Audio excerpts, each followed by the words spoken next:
Well, thank you very much. It's lovely to be at my latest People's Assembly. Some of the other recent ones that I've been to were in Norwich, in Broadstairs in Kent, and of course I was at the London People's Assembly. And I think the word peoples in People's Assembly is really particularly important, because it really reminds us that what we have is a situation where the economy and our politics simply aren't working for people anymore. And the people are saying, we've had enough, and we're not going to take this anymore. And I think we really have to say, if I'm going to suggest there's one message that I think we need to go away with and work with, is that our current economic model is broken. Globalisation, neoliberalism, privatisation of public services, they have clearly failed. That approach to running our society, running our economy, has hit a dead end, has fallen off a cliff, and we need to start again and remodel and work out how we as a community, as a society, can make things work. So I've got two sets of suggestions really. Some practical, immediate, you could deliver tomorrow type suggestions, and then some bigger thoughts about where we might go. So first of all, make the minimum wage a living wage. If you work full time, you should earn enough money to live on. Now, one of the areas I campaign that's local to me is an area called Highgate in North London. And houses, you can knock on doors of houses in Highgate in North London that are worth 6 million, 10 million, who knows how many million pounds. And you say to people, if someone works full time, they should earn enough money to live on. And people go, well, yeah, it's just absolute common sense. And yet we have a situation where the minimum wage has been allowed to fall well below the living wage, $6.19 versus $7.45. And the living wage is no kind of luxury figure. It's a basic figure calculated to be enough that you can survive and get by. And the fact that 1 in 5 workers in Britain is on less than a living wage is an absolute indictment of how our economy and society isn't working for us.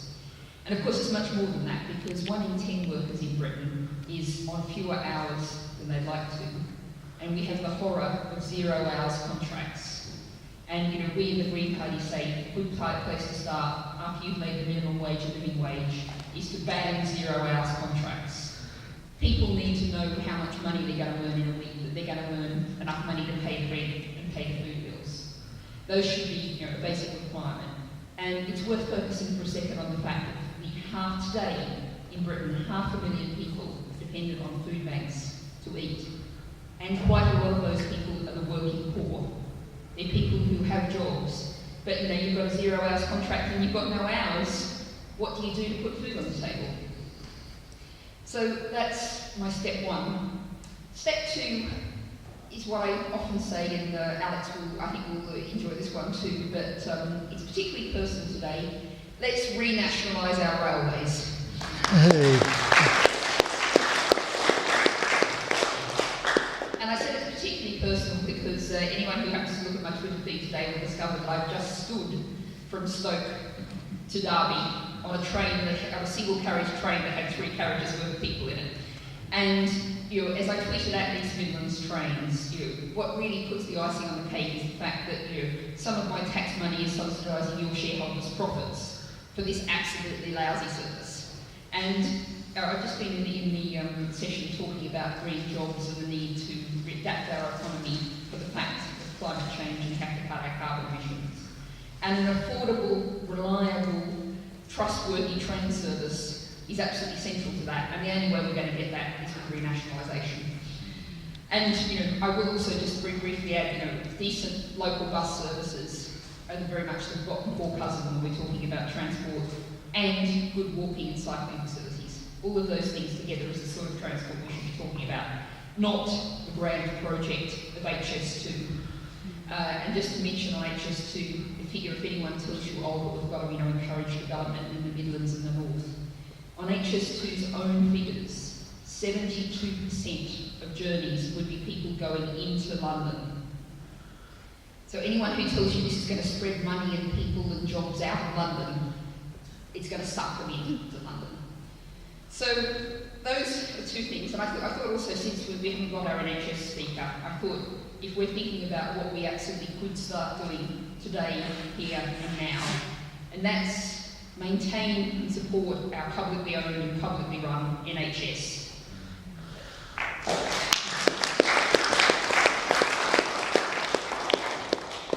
What's happening and what's really being done by subterfuge, by sneaky, by contracts being let here and there, and I was about to say little contracts, but they're not really little. All sorts of NHS services are going out to the private sector, and I'll just pick one example of this. In Cambridgeshire and Peterborough, there's been let an what's estimated £800 million contract for elder care services. And if you look at the shortlist, which came out a few weeks ago, you've got Serco and Circle and Virgin Healthcare, all of the usual suspects. And what I think is particularly telling about this contract is this contract includes end-of-life care. And I think the idea of a private company, a multinational company, making profits out of end-of-life care is something we need to seize on and say, no, that is just not acceptable. We will not take this. And much more than that on the NHS. I wrote a piece about this about 6 months ago. A lot of people said I was scaremongering, but there's been a lot more since. There's a magic word you need to watch out for with the NHS, which is co-payments. It sounds sort of, so technical and nothing much to worry about.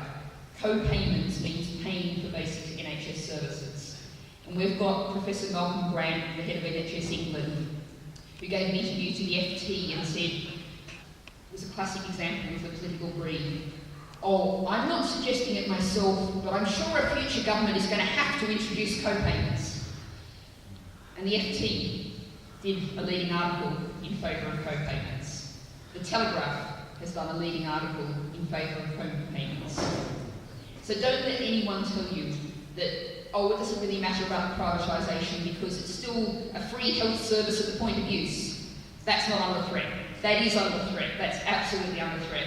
And standing up against privatisation is the first step in standing up against co-payments and losing our free NHS service that's so critical, so important, and despite what they'll tell you, is actually so effective.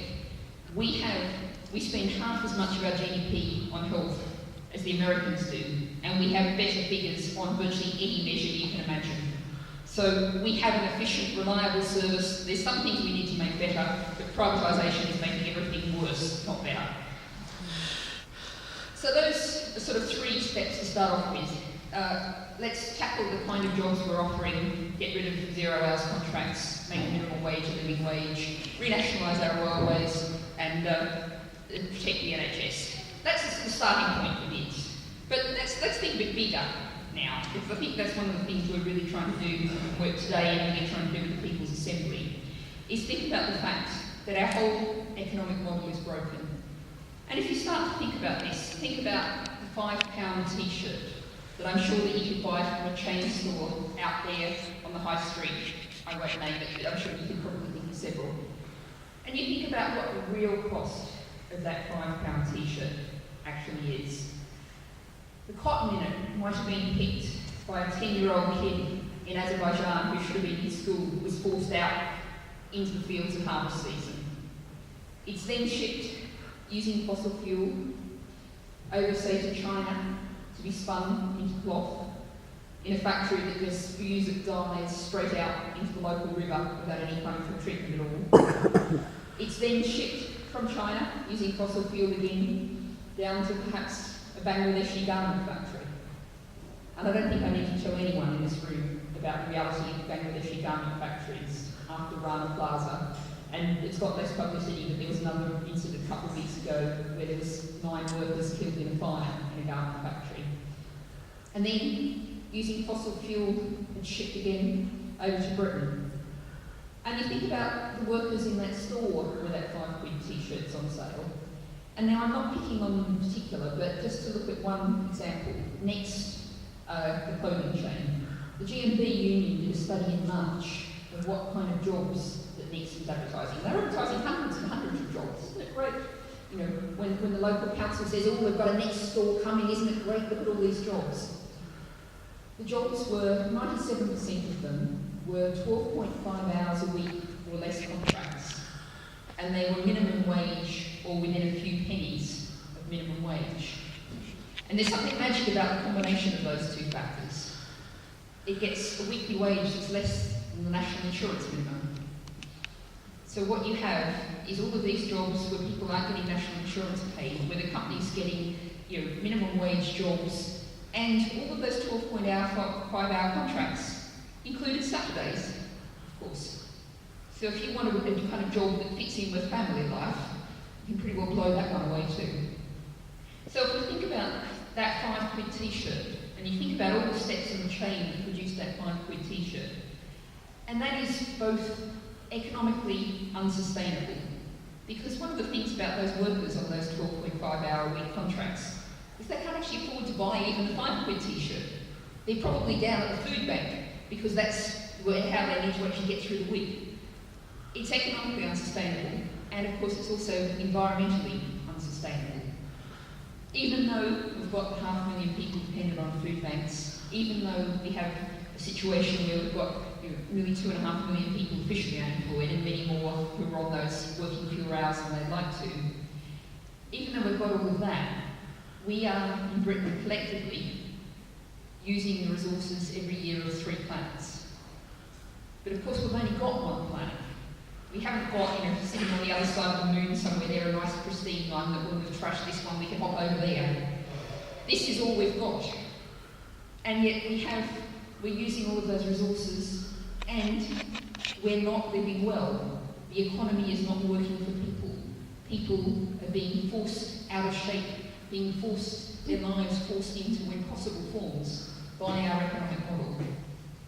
So, I think that there's a real message that we can take away from today, take away from people's assemblies up and down the country, that we need to deliver to our political class, to indeed the Corporation of the City of London, who I spend lots of time attacking and really hating, which I consider it a small badge of honour, really.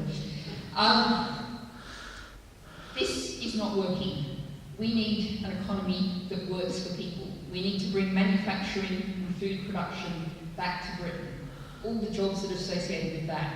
We need to rebuild local economies around small business, around cooperatives, and have money, situations where money goes round and round in a town. If you go to the local greengrocer, and it's a local store that hopefully gets its supplies from lots of market gardens and orchards around the town, they're spending their money there. You buy a £1 bag of apples. Some of that pound might go to the sign writer that the greengrocer's employed put up a new sign. Some of it might go to the accountant who she employs to do her taxes. Some of it might go to the local carpenter who she employed to put up some shelves. You go and spend that £1 in Tesco, and you are pushed very much towards the self-service tills. We have 1 staff member, looking after 8 tills, lots more jobs gone. And very, very little of that pound on that bag of apples stays here in Derby. It swishes off out of town, and once again, quite often into the nearest tax haven. So we need to get back to manufacturing here, growing food here, making food here, local businesses, small businesses, cooperatives, restructuring our economy. So we've got to look at making changes like changing our whole wage structure, changing what we're doing for the NHS, but we've also got to look at changing the whole economy. So I've only just given you a small job to do there, just change the whole economy. But the fact is, it's very clear our current model is broken. It cannot stay the same. And it's also sadly true that our political model is largely broken. But I'm going to leave you with a final thought, thinking both about politics and about the economy. And it comes from, it might surprise you to know, from those financial billboards that you'll see. You probably see them more around here, but I'm sure you see adverts for financial products. Past performance is no guarantee of future returns. And that's where we are with politics today, and that's where we are with economics today. We will not continue as we are. It cannot continue as it is. We have to shape the way it's going to be in the future. It's in all of our hands. So let's get out there and do it. Thank you.